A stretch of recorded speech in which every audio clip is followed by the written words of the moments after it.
कैसे हो, स्वागत है आपका MIT सीरीज की अगली वीडियो में। इस वीडियो के अंदर हम IIT 1978 का एक बहुत ही बेहतरीन प्रॉब्लम सॉल्व करने वाले हैं। मैं जानूं थोड़ा सा पुराना प्रॉब्लम है, लेकिन इससे हमें कई चीजें सीखने को मिलेंगी, इसलिए मैं इस क्वेश्चन को इस सीरीज के अंदर लेके आया हूं। आपके सामने एक क्वेश्चन आ रहा है, आपसे खुद से जरूर ट्राई करना।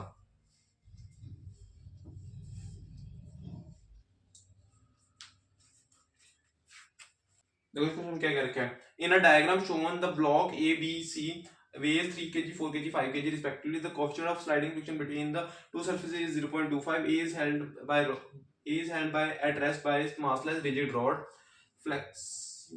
fixed to wall, while B and C are connected by light flexible rod passing through frictionless pulley. Find the force F necessary to drag C along the horizontal surface to the left at constant speed, assuming that the arrangement shown in the diagram B on C and A on B is maintained all through. देखो इसका diagram तो पहले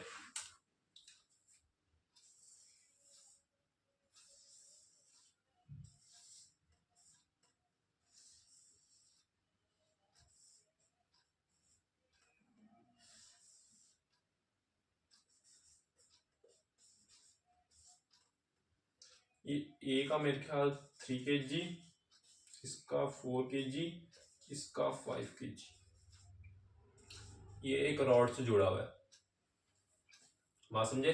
ठीक है।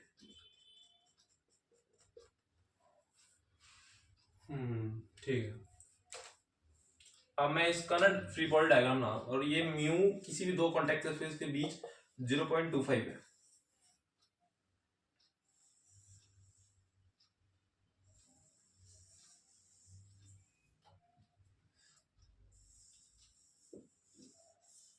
ठीक है, बात समझे?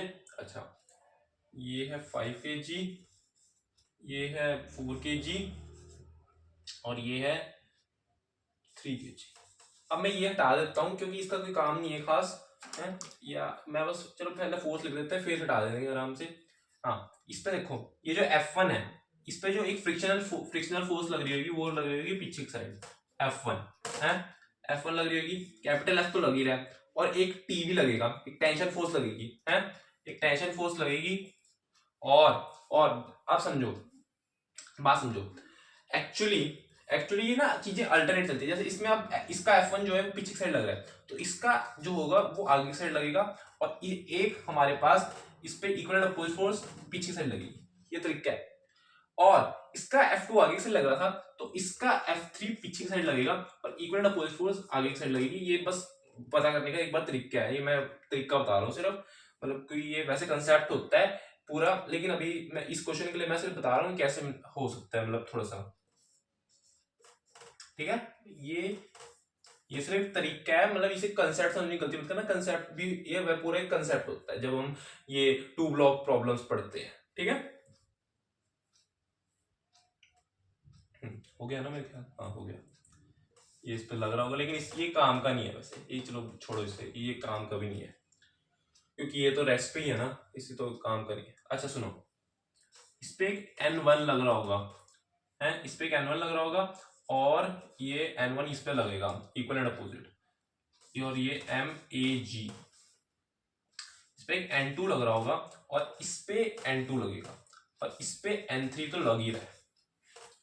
ठीक है, अच्छा अब हटा देते हैं फटाफट, समझो। अब मैं फटाफट F1, F2, F3 की वैल्यूज बता देता हूँ। उससे पहले मैं N1, N2 की बता देता हूँ।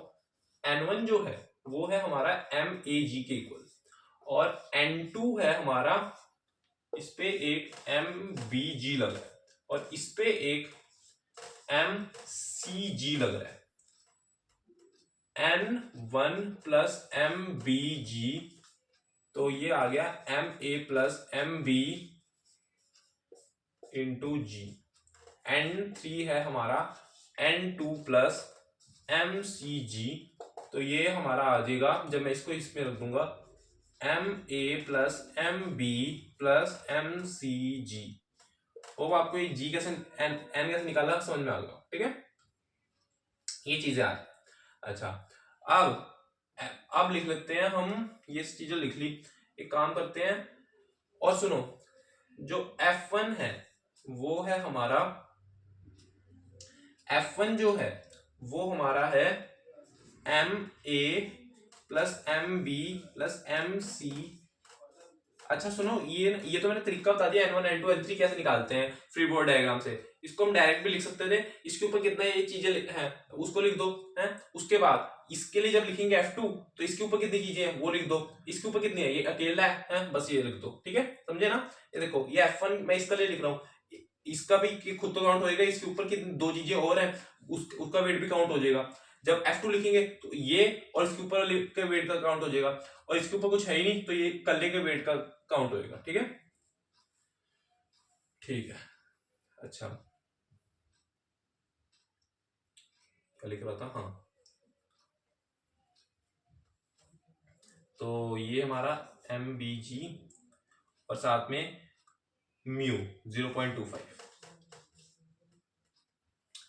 तो एक काम करते हैं, पहले ना ये लिखने से पहले एक काम करते हैं, पहले सारी इक्वेशंस लिख लेते हैं। Capital F is equals to T plus F2 plus F1, और इसके लिए लिखेंगे F3 plus F2 is equals to T। अब ये T की वैल्यू इसमें पुट करो तो कैपिटल F आ जाएगा हमारा F1 plus 2F2 plus F3, ये आ रही है F की वैल्यू।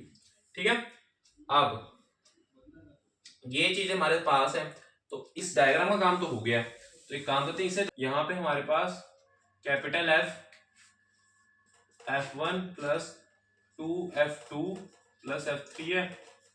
F1 कितना है, F1 कितना है MA plus MB plus MC, G भी होगा उसे हम कॉमन ले लेंगे, 2 इंटू इसे छुपा लो MC को, MA प्लस MB,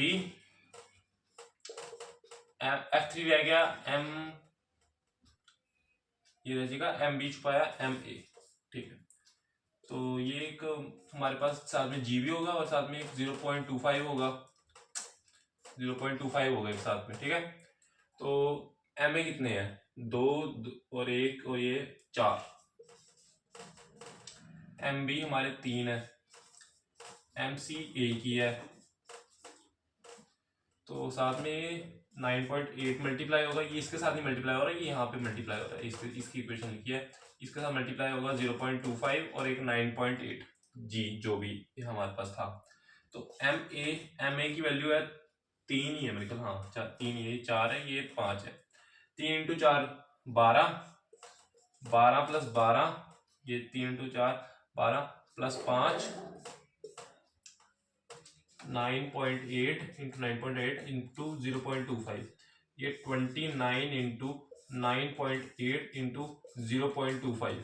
ठीक है, इसे कैलकुलेट कर लेते हैं फटाफट, इसको कैलकुलेट कर लेते हैं फटाफट। 29 इंटू 9.8 इंटू 0.25, ठीक है, तो ये आएगा 71.05 न्यूटन। ठीक है, तो ये हमारा करेक्ट आंसर है। होप आपको ये 1978 का बढ़िया सा लॉज ऑफ मोशन का सवाल समझ में आया होगा, कैसे मैंने चीजें अप्रोच करी, कैसे चीजें क्लियर हुई होंगी, मैंने कैसे इक्वेशंस लिखी, कैसे फ्री बॉडी डायग्राम बनाया।